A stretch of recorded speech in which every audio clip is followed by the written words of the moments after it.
एक data sheet बनाने के लिए एक सॉफ्टवेयर होता है जिसमें क्या अपन फाइलों का डाटा बहुत सारा इसमें ऐड कर सकते हैं।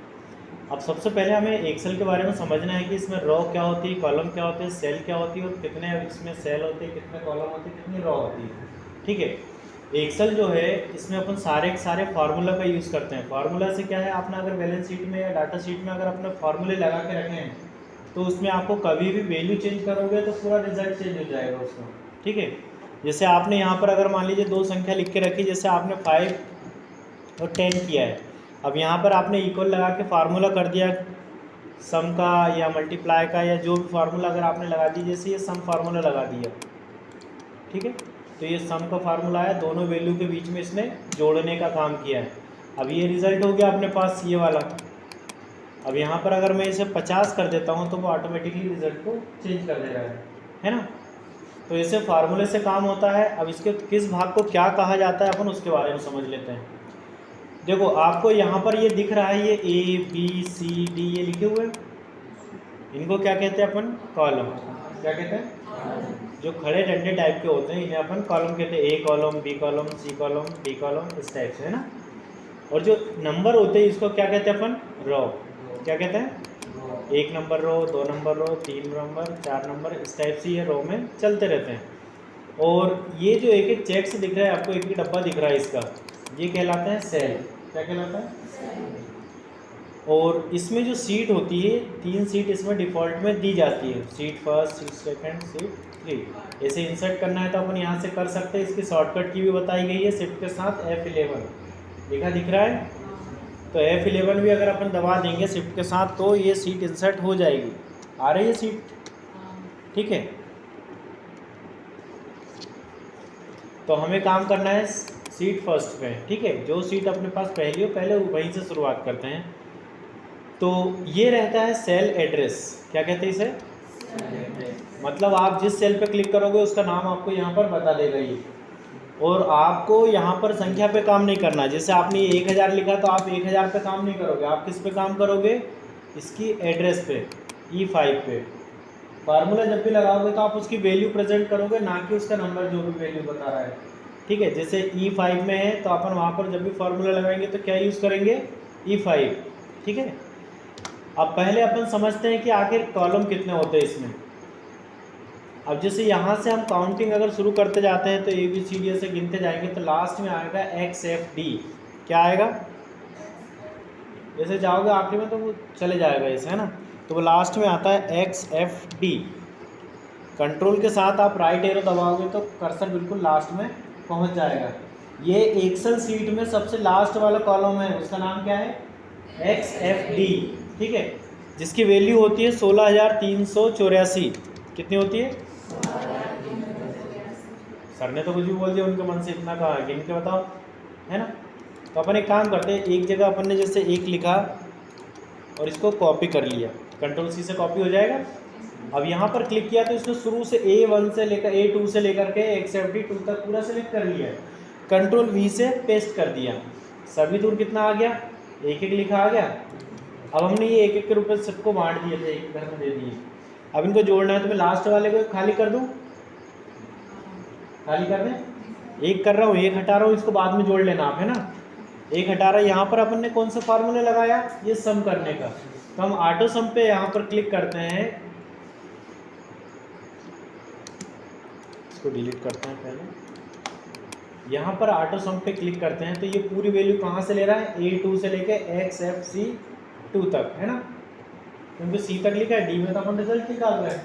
जैसे इंटर करेंगे तो उसने क्या बताया, 16383। और एक अपन ने जिसमें आंसर बता रहा है वो वाली सेल को भी काउंट करेंगे तो 16384 हो जाएगा। ठीक है, अब इसको अपन को वापस अपने को A2 पे ले जाना है तो कंट्रोल के साथ बैक एरो दबाएंगे तो ये कर्सर को स्टार्टिंग में ले आएगा फर्स्ट में, है ना। अब यहाँ पर अपने को ये अपन ने कॉलम गिन लिए, कितने कॉलम आए, अगर अपन बात करें यहाँ पर कॉलम की तो कितने आ गए, 16384 आ गए। देखा है ना आंखों से अपन ने।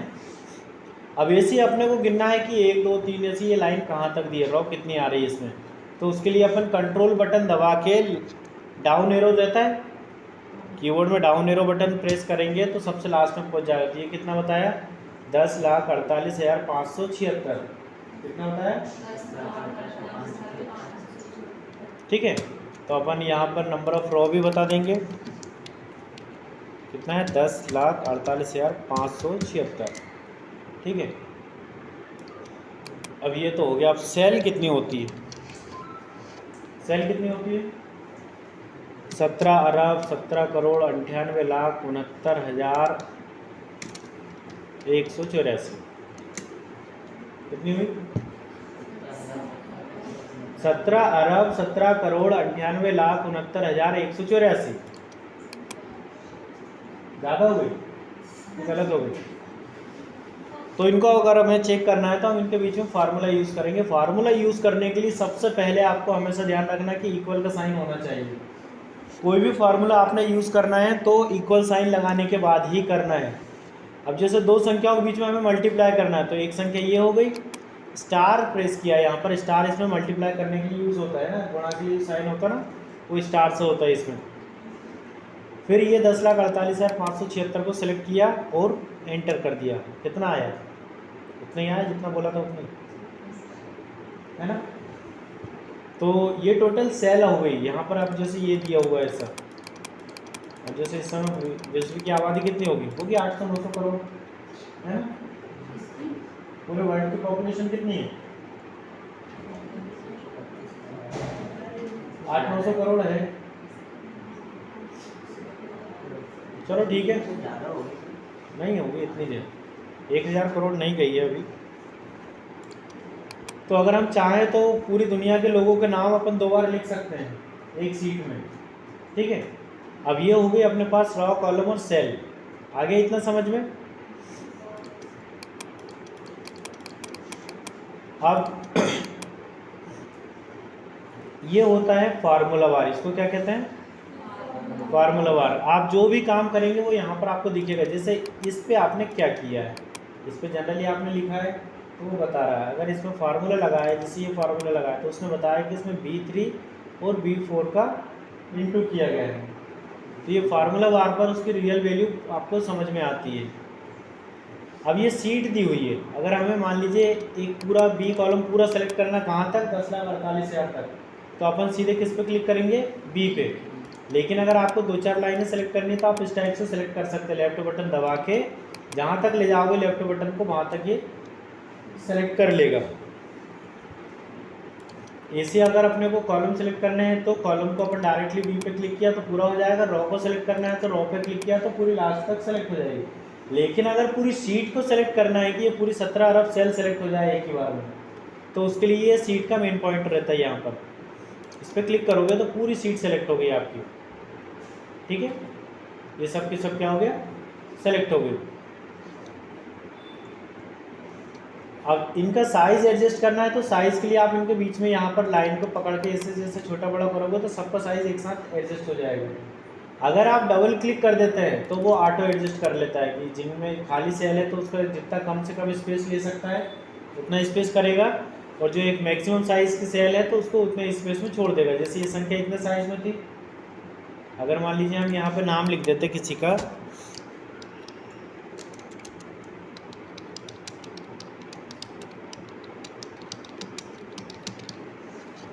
ये हमने नाम लिख दिया। अब ये साइज़ तो बहुत बड़ा हो गया ना इसका, अपन यहाँ पे डबल क्लिक करेंगे इस पर तो वो ऑटोमेटिक उसका साइज़ को एडजस्ट कर लेगा। मतलब सेल का साइज़ उसमें कितने वर्ड लिखे उसके अकॉर्डिंग वो ऑटो एडजस्ट कर लेता है अगर डबल क्लिक करते हैं सेलेक्ट करने के बाद। लेकिन अगर आप बेसिस सेलेक्ट कर रहे हो और बेसिस जैसे ये इतना साइज़ है और इस पर डबल क्लिक कर रहे हो तो सिर्फ वो एक ही लाइन को करेगा, पूरे को नहीं करेगा। जैसे मान लीजिए मैं ये सबको ऐसे छोटा कर दिया साइज़ सभी का, अब यहाँ पर सिर्फ इसी पे क्लिक करूँगा तो वो इसको करेगा, इसको नहीं किया उसने। ठीक है, तो ऐसे हर लाइन को अगर करना है तो सीट को पूरे पॉइंट से सिलेक्ट करके और फिर आप इसको एडजस्ट कर सकते हो इसे। ठीक है, आया इतना?